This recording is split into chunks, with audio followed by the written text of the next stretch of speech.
Hi, I'm Lenny Bowes. Farm here on Ghyll with my wife Jenny and 3 children. We started farming for ourselves 6 years ago, so we're first generation farmers, and this is our first long-term business tenancy. So 15 years here at Ghyll to look forward to. We used to farm at the bottom end of Wensleydale, where we ran a conventional sheep system, 700 ewes, fertiliser, reseeding, feeding through winter. We had quite a bit of parkland taken round a hall, and we used to have to empty that in winter. So that required us housing for quite a long period. So we would tend to house from January till the end of March, which led to lots of lameness problems and high feed bills. So I think the final straw for us with our conventional system was the beast from the east, and the year that it took to pay off the feed bill. So we started thinking there has to be different ways of doing things, different ways of grazing. Why do we need to do it the way we were doing? So our tenancy was at an end down there, so we were looking for somewhere new anyway, and Ghyll came up, and we started looking at a package for the farm, and how we would graze it. And for us, that meant going down the pasture fed route. So we switched over a couple of years. We'd been switching to no cake, no fertiliser, and now we are there now finally. And it's been a difficult process.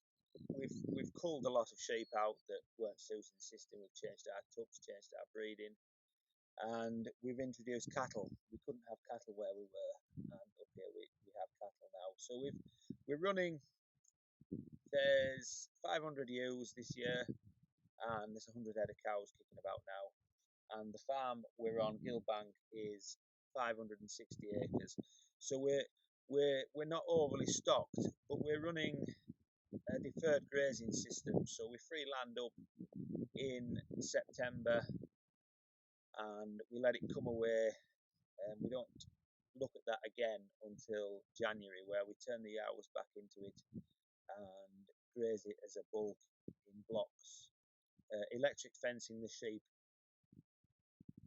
at the minute, and we graze our way up until we get to nearly lambing time, and then we bring them back down onto the hay meadows, which hopefully should have 2 inch of grass cover on them, which is just enough spring grass just to get the milk flowing in that last couple of weeks before lambing. The cattle, the belted Galloways, we keep them out all winter. Again, on deferred grazing through winter, but with the cows we use no fence collars. So same principle. The only difference is we use the phone, and we set our pastures on the phone. The collars around the necks with a little solar powered battery. We know exactly where the cows are because the phone tells us where they are on the app, and as and when we want to move them, we just go and move them. And because we're using the no fence, we're not tied as you would be with an electric fence. You tend to go one paddock to the next paddock to the next paddock. With the no fence, we can graze one corner of the field, and then we can go to the other corner of the field if we feel that wants grazing before the other, because there's no fences to set. Whereas the electric fencing, you tend to move one fence, use that as your back fence for your next fence, and work your way up in rotation. And we find that works a little bit better for us. We're liking the collars, really pleased with them. We're not accredited at the minute. We are going to do our accreditation, but our stewardship is up for renewal. So we're looking at, with our new stewardship, organic, woodland pasture creation, and more grassland.